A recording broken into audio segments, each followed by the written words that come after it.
আজকের যে টপিক যেটা নিয়ে আমরা আলোচনা করব যে প্রথমে একটি ছবি দেখো, যেন একটা পিকচার রয়েছে বা একটা সিচুয়েশনকে বর্ণনা করা হচ্ছে। এইখানে একটি ফিমেল ক্যারেক্টার রয়েছে যে জানাচ্ছে যে আই অ্যাম গোয়িং টু বে সিটি, মানে কোন একটা সিটিতে সে চলে যাচ্ছে। এবং মেল ক্যারেক্টার জিজ্ঞেস করছে ফর হাউ লং। ফর আমরা জানি ডিউরেশন বোঝানোর জন্য ব্যবহার হয়, কতদিনের জন্য। তার অ্যান্সারে সেই ফিমেল ক্যারেক্টার জানাচ্ছে যে for good I got a job there. আমি জব পেয়েছি সেটা বুঝতে পারছি সেখানে, বাট ফর গুড, আমরা তো গুড মানে জানি ভালো, তাহলে ফর গুড ভালোর জন্য না, এখানে মানেটা কিন্তু একটু আলাদা।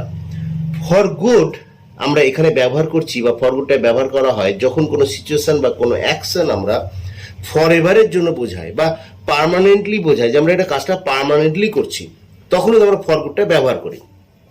যদি একটা এক্সাম্পল দিয়ে বোঝাতে চাই তাহলে কি বুঝবো, যে there were ants in my kitchen, সেখানে আমার কিচেনে পিঁপড়ে ছিল, but after used ant killer, সে পিঁপড়ে মার আমি ব্যবহার করার পর there were gone for good, they were gone for good, তারা চিরবিদায় নিয়েছে, মানে পার্মানেন্টলি চলে গেছে। তাহলে ফর গুডটা এখানে ব্যবহার হয়েছে পার্মানেন্টলি এই জিনিসটা বোঝানোর জন্য। I have tried to quit smoking before, আমি এর আগেও স্মোকিং ছাড়ার চেষ্টা করেছি, but this time I am quitting for good, কিন্তু এইবার আমি পার্মানেন্টলি ছাড়তে পেরেছি।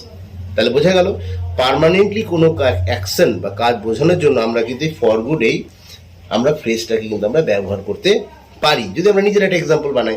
আচ্ছা দেখো তো এক্সাম্পলটা যেটা, সেটা কি পারফেক্টলি ঠিক আছে? She move to Canada after finishing her studies, একটু গ্যাপ থেকে গেছে। কি গ্যাপ? এখানে যে আমরা ইউজ করে দিই কথাটা, সি মুভ টু কানাডা, এখানে আমরা করে দিই for good. Say move to Canada for good, মানে সে কানাডায় পার্মানেন্টলি চলে গেছে আফটার ফিনিশিং হার স্টাডিজ, তার পড়াশোনা শেষ করার পর। এরকম তোমরাও একটা সেন্টেন্স বানাও যেখানে ফর গুড তোমরা ইউজ করছো, করে আমাকে কমেন্টে অবশ্যই জানাও।